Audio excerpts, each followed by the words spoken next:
اتنے سکون سے بڑے باادب مانگتی ہے، تو کیا کہتے ہیں غربا مسکین. تو یہ سکون نماز کی ماہیت ہے. اور آدمی جو بول رہا ہے اس کے اندر عاجزی ہونی چاہیے، جیسے بلی کی آواز میں عاجزی ہے. اور دل کے اندر سے ایک ایسی سنسناہٹ نکلنی چاہیے جیسی ہانڈیا ابلتی ہے، اور آپ ہانڈیا کے کنارے کے قریب کان لے جائیں تو اس کے ابلنے سے ایک سنسناہٹ سنائی دے گی. ایسی دل میں سے سنسناہٹ نکلنی چاہیے، گڑ گڑاہٹ. تو نماز کی ماہیت سکون ہے. حضرت امام شافعی علیہ الرحمٰن نے فرمایا یہ رفع تو نماز کی زینت ہے. لڑکی پیدا ہوتی ہے ہمارے انڈیا میں تو جس دن سے لڑکی پیدا ہوتی ہے اسی دن سے ماں باپ جہیز جمع کرنا شروع کرتے ہیں. اور یہاں جہیز کی لعنت نہیں ہے تو جہیز نہیں اکٹھا کرتے، پھر بھی لڑکی کے لیے جب وہ بلوغ کے قریب ہوتی ہے تو زیور بنانے شروع کرتے ہیں. کبھی پازیب بنا دیا، کبھی سینہ بند بنا دیا، کبھی ہاتھ کی چوڑی لے آئے، زیورات کرتے ہیں لیکن پہناتے نہیں.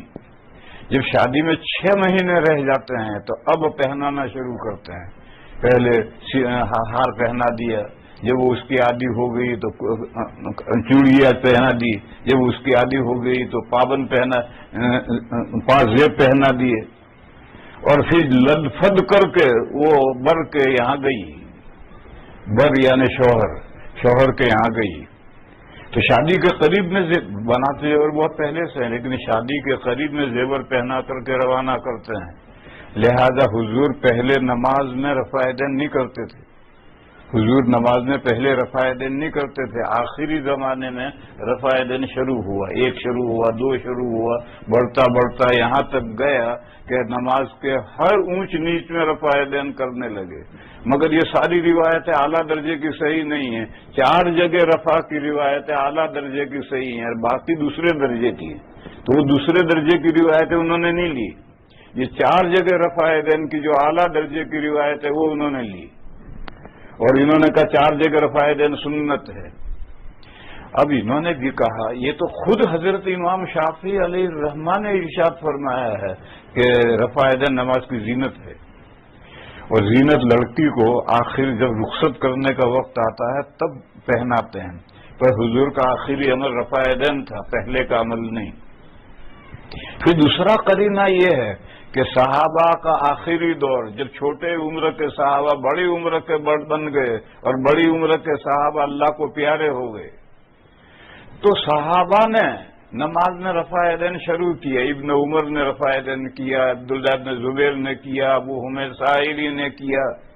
یہ 2 امام کہتے ہیں کہ اگر یہ منسوخ عمل تھا تو صحابہ نے کیسے کیے؟ تو یہ بھی بات صحیح ہے، عقل قبول کرتے بھائی منسوخ عمل تھا تو پھر ان صحابہ نے کیسے کیا؟ اس لیے 2 اماموں کی رائے ہوئی کہ پہلا عمل ترک رفع، نماز میں رفع نہیں تھا، بعد میں رفع بڑھا. پھر رفع کی روایتوں میں سے جو اعلیٰ درجے کی صحیح تھی وہ 4 جگہ رفع کی ہو لی. اور 2 اماموں نے کہا کہ نہیں پہلے رفع تھا، پھر اس کو آہستہ آہستہ گھٹایا اور نماز میں سے رفع نکال دیا.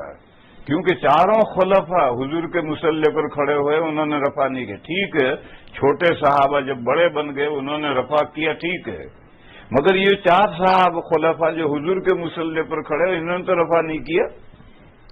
اب دیکھو دونوں قسم کی روایتوں کو سارٹ آؤٹ کرنے میں کتنی پریشانی ہوئی ہے. اب ماؤ شما یہ کام کہاں کر لیں گے؟ بس جب ہم نہیں کر سکتے تو جس سے عقیدت ہے، جس نے اپنی عقیدت کا ہار جس امام کو پہنا رکھا ہے وہ امام جس طرح سے روایت کو سارٹ آؤٹ کرے اس طرح سے آپ عمل کیجیے. ان 2 اماموں کے ماننے والے اس طرح عمل کریں، ان 2 اماموں کے ماننے والے اس طرح عمل کریں. ہمارے خیال میں تو دونوں طرف کہنے والے صحیح کہہ رہے ہیں، کسی کو ہم غلط نہیں کہہ سکتے. تو 3 قسم کے مسائل میں سے ایک تو یہ ہے کہ نص میں تعارض ہے. قرآن میں تو آیتوں میں تعارض نہیں ہوتا، حدیثوں میں ہوتا ہے. اور تعارض میں مقدم حکم کون سا مؤخر کون سا اس کا پتہ نہیں ہے. تو پھر قرائن کے ذریعے سے تقدیم و تاخیر کا فیصلہ کرنا پڑے گا اور اس میں ان میں مجتہدین میں اختلاف ہو جائے گا. اور ایسا اختلاف ہو جائے تو پھر جس کو جس سے عقیدت ہے، جس کی تقلید کرتے ہو، اس کا فالو کرو۔ کیوں آئے بھائی؟ کچھ کہنے آئے؟ ایسے آئے؟ اچھا، میں سمجھا کہ تم الارم بجانے آئے ہو۔ کیونکہ افطار کا بھی وقت ہوگا، اس لیے میں جلدی جلدی 2 مثالیں دوں تاکہ آج یہ موضوع نمٹ جائے، آگے پھر دوسرا موضوع لیں۔ دوسرا ہے نس فہمی میں اختلاف ہو گیا ہے۔ ایک آیت ہے، اس کا کیا مطلب ہے؟ ایک حدیث ہے، اس کا کیا مطلب ہے؟ یہ ائمہ کہتے ہیں یہ مطلب ہے، یہ ائمہ کہتے ہیں یہ مطلب ہے، اور عربی زبان کے اعتبار سے دونوں مطلب ہو سکتے ہیں۔ تو اب کیا کریں گے ہم؟ میں اس کی ایک مثال لوں قرآن سے۔ ایک تو مثال وضو کی ہے، ایک غسل کی ہے۔ اللہ پاک کا ارشاد ہے، او جاء احد منکم من الغائط، یا آیا تم میں سے کوئی شخص گاؤں کے باہر جو نشیبی جگہ ہیں، کھڈے گڑھے ہیں، وہاں جا کر آیا تو وضو ٹوٹ گیا۔ پانی ہے وضو کرو، پانی نہیں ہے نماز پڑھنی ہے تیمم کرو۔ بہرحال نشیبی جگہ میں کھڈوں میں جا کر کوئی آئے گا تو وضو ٹوٹ جائے گا۔ اس زمانے میں گھروں میں بیت الخلا نہیں تھے، جنگل کے گاؤں سے باہر جو کھڈے گڑھے تھے وہیں جا کر چھوٹا بڑا استنجا وہیں کرتے تھے، چھوٹا تو کہیں بھی کرتے تھے، بڑا استنجا وہیں کرتے تھے۔ مگر قرآن اعلیٰ درجے کا بلیغ کلام ہے، شرم کی بات ہے، لیکن بہت کتنے کنایے میں کہا ہے۔ یہی قرآن کی بلاغت ہے کہ تم میں سے کوئی آدمی گاؤں سے باہر جو کھڈے گڑھے ہیں وہاں جا کر آیا۔ واہ واہ، کیا عمدہ کلام ہے۔ تو وضو ٹوٹ گیا، وہاں جا کر گیا تھا، وہاں کیا ہوا؟ 3 ائمہ آئے، انہوں نے کہا کہ وہاں گیا تھا تو آگے سے یا پیچھے سے ناپاکی نکلی۔ لہذا آیت کریمہ کا مطلب یہ ہے کہ آگے کی راہ سے یا پیچھے کی راہ سے کوئی چیز نکلے تو وضو ٹوٹ گیا، لیکن ان 2 راہوں کے علاوہ پورے جسم میں کہیں سے بھی ناپاکی نکلے تو وضو نہیں ٹوٹتا۔ پھنسی میں سے پیپ نکلی، پھنسی توڑی، اس میں سے خون نکلا، ناک میں سے نقصیر پھوٹی، دانت میں سے خون نکلا، پلٹی ہوئی منہ بھر کر کے، سب صورتوں میں 3 ائمہ کہتے ہیں وضو نہیں ٹوٹا۔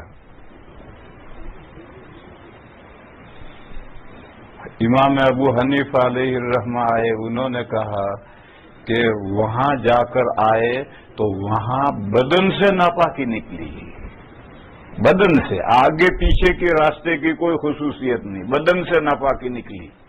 لہذا پورے بدن میں سے کہیں سے بھی ناپاکی نکلے اور زیادہ نکلے، نکلنے کی جگہ سے آگے بڑھ جائے تو وضو ٹوٹ گیا۔ یہ جو آگے پیچھے کے راستے ہیں، راہیں، ان کی کوئی خصوصیت نہیں۔ دیکھو، اللہ نہ کرے، اللہ ہماری سب کی حفاظت فرمائے، ایک بندے کو کینسر ہو گیا، اس کے پیٹ میں سوراخ ہو گیا آر پار، اب پخانہ ادھر بھی نکلتا ہے اور اس سوراخ سے بھی پخانہ نکلتا ہے، تو کیا اس سوراخ سے پخانہ نکلے گا تو وضو نہیں ٹوٹا؟ ٹوٹا۔ اس راستے میں کوئی بجلی کا کرنٹ تھوڑی ہے جس سے وضو ٹوٹ جائے، پچھلے راستے میں کوئی بجلی کا کرنٹ تھوڑا ہی جس سے وضو ٹوٹے۔ بھائی پخانہ بدن سے نکلا، چاہے پچھلے راستے سے نکلے، چاہے کینسر کی سوراخ سے نکلے۔ اور لو، یہ جو وامٹ ہوتی ہے، تھوڑی ہوتی ہے، وہ تو معدے کے اوپر سے نکلتا ہے، لیکن منہ بھر کر وامٹ ہو گئی تو وہ معدے کے اندر سے آئی۔ اب یہی معدے کے اندر جو ہے وہ پخانہ بن کر ادھر نکلا تو وضو ٹوٹ گیا، وہی وامٹ بن کر ادھر منہ سے نکلا تو کہا وضو نہیں ٹوٹا۔ یہ کیا بات ہوئی؟ اس لیے امام اعظم نے کہا انسان کے بدن سے کہیں سے بھی ناپاکی نکلے، چاہے منہ سے نکلے، چاہے کینسر کے سوراخ سے نکلے، چاہے زخم سے پیپ نکلے، خون نکلے، ناک سے نقصیر پھوٹے، کہیں سے بھی ناپاکی نکلے، وہ تھوڑی نہ نکلے، زیادہ نکلے، یعنی نکلنے کی جگہ سے آگے بڑھ جائے بہ جائے تو وضو ٹوٹ گیا۔ اب ہو گیا اختلاف کہ اگلی پچھلی دو راہوں کے علاوہ سے ناپاکی نکلنے سے وضو ٹوٹتا ہے یا نہیں ٹوٹتا؟ تین امام کہتے نہیں ٹوٹتا، یہ کہتے ہیں امام اعظم کہتے ٹوٹ جاتا ہے۔ اب ہمارے خیال میں تو دونوں ٹھیک کہتے ہیں۔ آیت تو یہ ہے کہ تم میں سے کوئی شخص گاؤں سے باہر کھڈے گھروں میں سے ہو کر آیا ہے، بس آیت تو اتنا ہے۔ اس کا جو مطلب تین اماموں نے سمجھا وہ بھی صحیح معلوم ہوتا ہے، جو امام اعظم کہتے ہیں وہ بھی صحیح معلوم ہوتا ہے۔ تو اب جو اختلاف ہو جائے گا اس میں ہم کیا کریں گے؟ تقلید، جس کو جس سے عقیدت ہار پہنا ہے اس نے جو آیت کا مطلب سمجھا ہے اس پر عمل کرو۔ پھر اگلا ٹکڑا ہے لامستم النساء، یا تم نے بیویوں کو ہاتھ لگایا ہے۔ تو تین امام آئے، انہوں نے کہا بیویوں کو ہاتھ لگایا وضو ٹوٹ گیا۔ تینوں اماموں کے نزدیک اگر کوئی آدمی باوضو ہے اور عورت کو اس نے کپڑے کے آڑ کے بغیر ہاتھ لگا دیا پورے جسم میں کہیں بھی، وضو ٹوٹ گیا۔ عورت باوضو ہے اور اس عورت کو مرد نے ہاتھ لگایا ہے، عورت نے مرد کو ہاتھ لگایا، عورت کا وضو بھی ٹوٹ گیا۔ قرآن میں ہے لامستم النساء، یا تم نے عورتوں کو چھیڑا، تم نے عورتوں کو ہاتھ لگایا، تمہارا وضو ٹوٹ گیا۔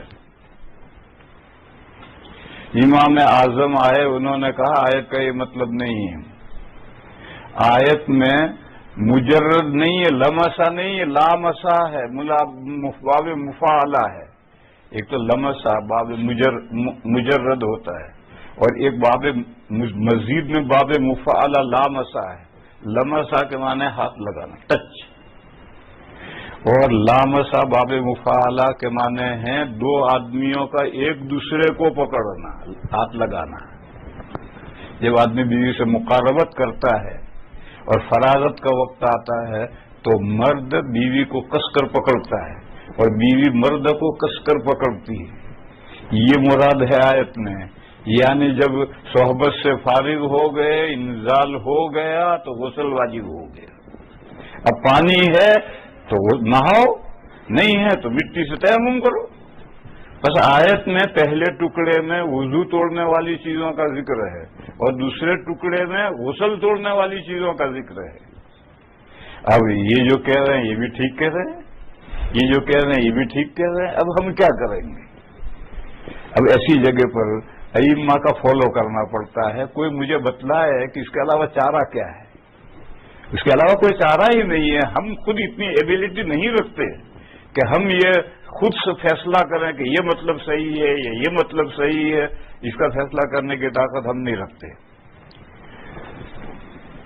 بس ایسی صورتیں نس فہمی کا اختلاف کہلاتے ہیں۔ ایسی بہت صورتیں مثالیں ہیں قرآن و حدیث میں۔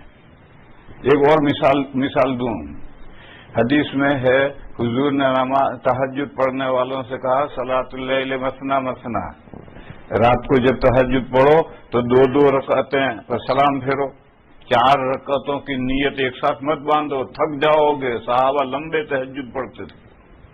اب پہلا اختلاف یہ ہو گیا کہ یہ جو حضور نے فرمایا کہ رات تہجد کی نماز دو دو پڑھو، یہ مسئلہ ہے یا مصلحت ہے؟ سارے ائمہ کہتے یہی مسئلہ ہے، نفل نماز میں دو پر سلام پھیرنا چاہیے۔ امام اعظم اکیلے آئے، انہوں نے کہا نہیں یہ مسئلہ نہیں ہے، یہ تہجد گزاروں کی مصلحت ہے، ان کے فائدے کی بات بتائیے۔ کیوں؟ 3 نمازیں فرض رباعی ہیں، ظہر عصر اور عشاء، اور فرض نماز غیر اولا حیت پر نہیں ہو سکتی۔ معلوم ہے کہ 4 کی نیت ایک ساتھ، یہ غیر اولا حیت نہیں ہے۔ اور حضور ہمیشہ ظہر سے پہلے کی 4 رکعتیں ایک سلام سے پڑھتے تھے۔ نبی کبھی کبھار تو غیر اولا عمل کر سکتا ہے تشریح کے لیے، لیکن ہمیشہ عمل غیر اولا نہیں کر سکتا، لہذا 4 تو افضل ہیں۔ اور تہجد گزار جو کہ لمبی پڑھتے ہیں، لہذا 2 پر سلام پھیرے۔ پھر اگلا ٹکڑا ہے فَإِذَا خِفْتَ الصُّبْحَ فَأَوْتِرْ بِرَكْعَةٍ، فرمایا جب تمہیں یہ ڈر ہو کہ صبح صادق ہونے والی ہے تو 1 رکعت کے ذریعے سے طاق بناؤ،